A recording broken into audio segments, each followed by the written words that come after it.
வெட்கம் இல்லாம தனி நிமிர செய்திடுவாரே.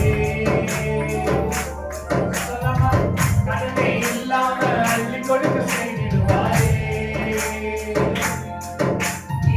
வெட்கம் இல்லாம தனி நிமிர செய்திடுவாரே.